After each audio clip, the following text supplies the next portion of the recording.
Hello, soul family. Love you all. I hope everyone's having a wonderful day today.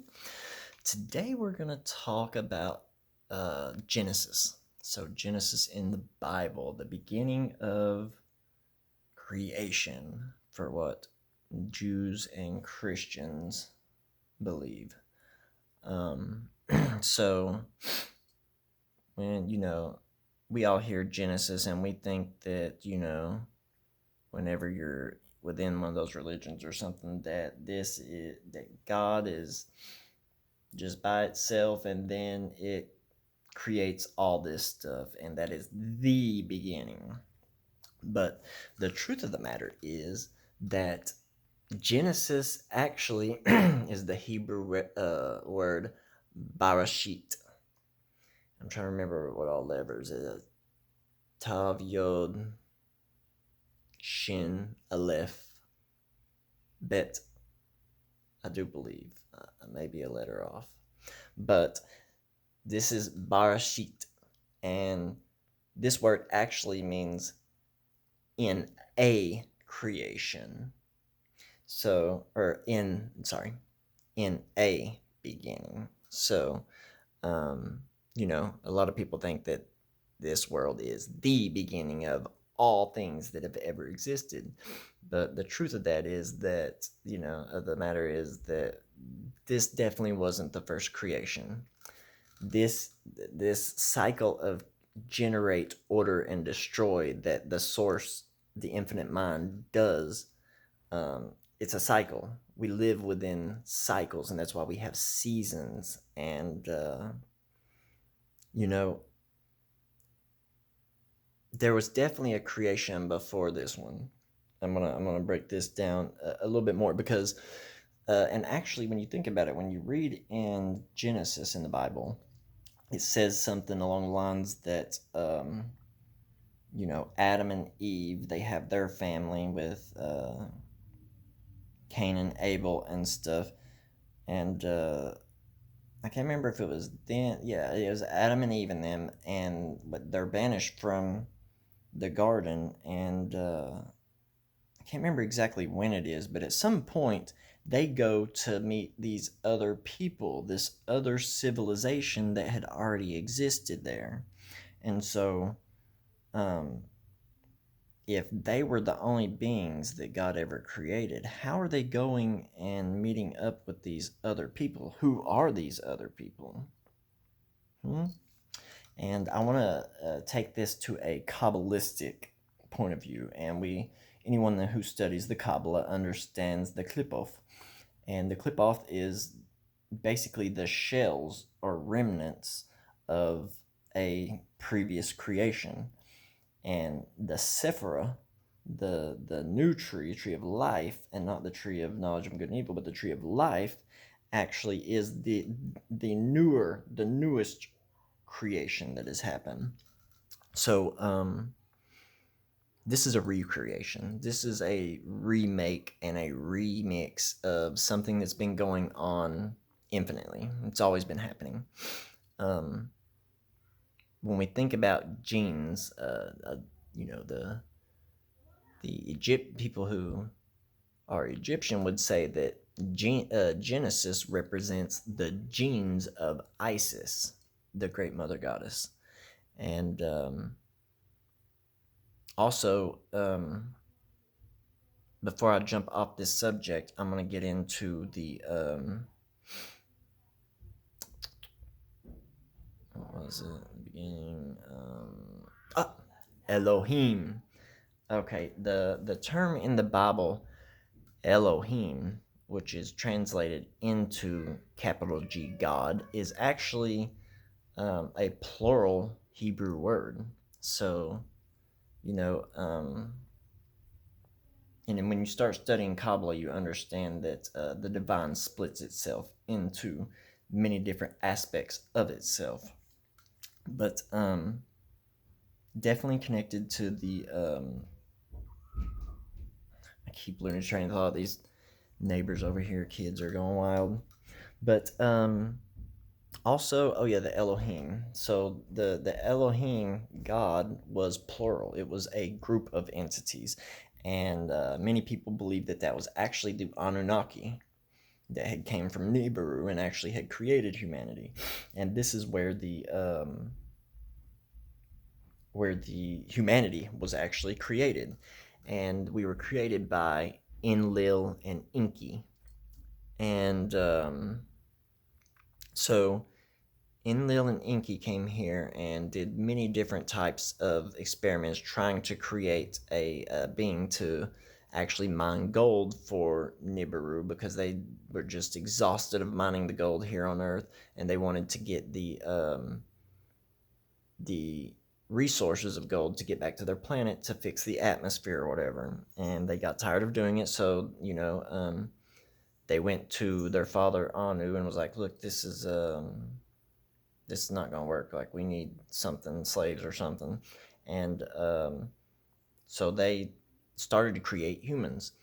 And this is something right here that separates all racism out of the question, because when they created us, they created humanity as a single race.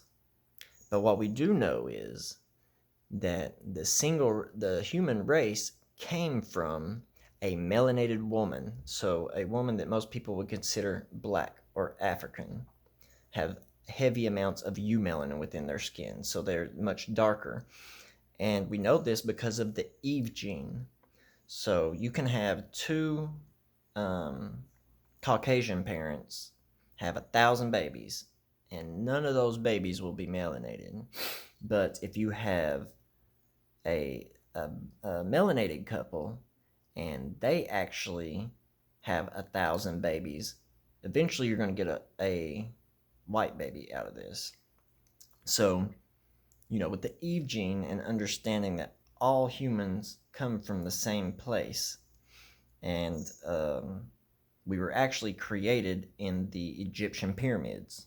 That is where all of the science and the DNA manipulation and merging the DNA of the caveman that was living here with the DNA of the Anunnaki, and I believe, was it not Syrian? Oh man, I can't remember. There was apparently another race of beings, maybe Martians or something like that. Martians or Syrians, that they had came and actually used some of their DNA as well. But our mother race is the Anunnaki. And so they finally, created humanity. And you see throughout the Bible that all these beings that were originally created were melanated. And that's why when Moses came around, not Moses, Noah, when Noah was born, he was very white and pale. And you can tell that it freaked them out that his skin color was different, because they weren't accustomed to seeing such light pigmentation within the skin, and such, diminished amounts of eumelanin. But yeah, basically, we all come from the same place. This is a recreation. Life is like a playground, matrix, game of life, simulation of sorts, where the mind of the all splits itself subjectively and gets to experience itself as outside of itself, pretty much. Because if you were the mind of the all, if you were God in God's place, and you knew everything, could do everything, but you were alone, what would you do? I know what I would do if I was alone and I was the divine in full existence. I would figure out a way to separate myself into smaller pieces of myself, and then I would wipe the minds of each individual aspect so that I didn't know who I was. And that's the purpose of life. The meaning of life is to awaken to the understanding that God is not separate from you, that you actually are an extension of the divine. And before I finish this up, since we're talking about Genesis and the beginning of creation and stuff, we're going to break down some of the Egyptian understandings of and the waters of Noon. Um, so in their story, the creation came out of the primordial dark waters of Noon, the chaotic primeval waters. And when you think about this actually within the physical realm, we all came from those dark, chaotic, primordial waters of Noon. Because think about this, before you even came into this life and was birthed into this realm, you existed for 9 months in a deep, dark, or not deep, but a dark, watery abyss. You were literally surrounded by darkness and surrounded by water for over 9 months. And then you were birthed into this world, this chaotic world. You went from a place of peace and comfort and never having to strive to get anything. You're fed everything by your mother. You're given all the energy, your home, your nourishment. All of that comes from your mother. So that's a place of peace and much more connection to spirit. Then we come out to this realm and boom, we're blinded by the light. And you can see that when like Freemasons, when they do their ritual or whatever, they will perform the ritual when they're initiating someone blindfolded. And, they have to do all these things blindfolded and stuff. And then whenever it's done and the initiation is over or whatever, they say, let there be light. And they take the blindfold off. And immediately they realize, oh my gosh, I'm being blinded by the light. And that right there shows you one thing. The physical light in this physical realm is illusionary and illusory. The only true light that is the divine light, is the true light of the intellect, the subconscious mind, which is a dark light. So, yeah, we existed in those primordial waters of Noon, and even in the Bible it says, that God existed within the waters, and it floated above the waters, or something. I can't remember the exact sayings of what he did, but even in the Bible it says that God came from those dark abysmal waters, primordial waters.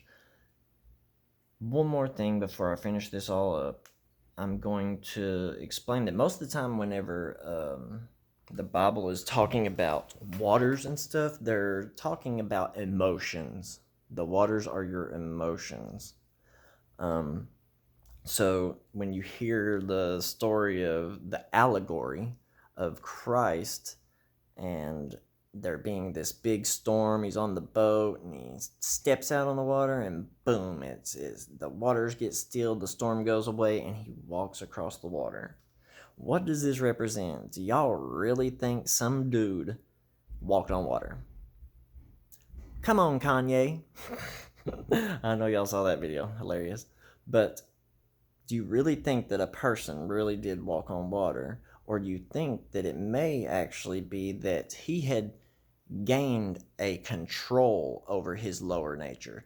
He had gained a control over his emotions and did not allow the physical realm around him and people around him to affect his emotions. Does that sound more sensible? Or does it sound sensible that they literally walked on water? And also, you have to, anytime you think about Jesus, you also have to think about the sun above our head, because astrotheology is really some of the deepest understandings you can get through the Bible. That Christ is the Son of God, S-U-N, not S-O-N, because Hebrew does not have vowels. So Christ is the S-U-N of God.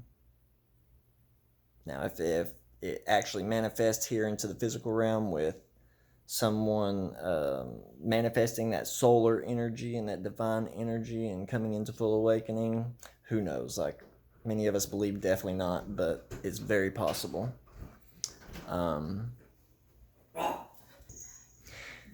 And also, I'm going to break. A lot of people don't understand this, but the creation story from the Bible is actually an adaptation of the enuma elishe, which is a Sumerian text that actually breaks down how all of creation and stuff, and actually introduces the flood story and everything.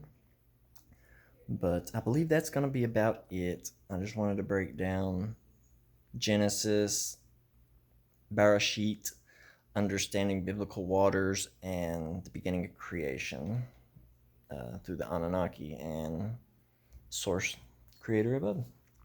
I love you all. Hope everyone has a wonderful day today. Peace.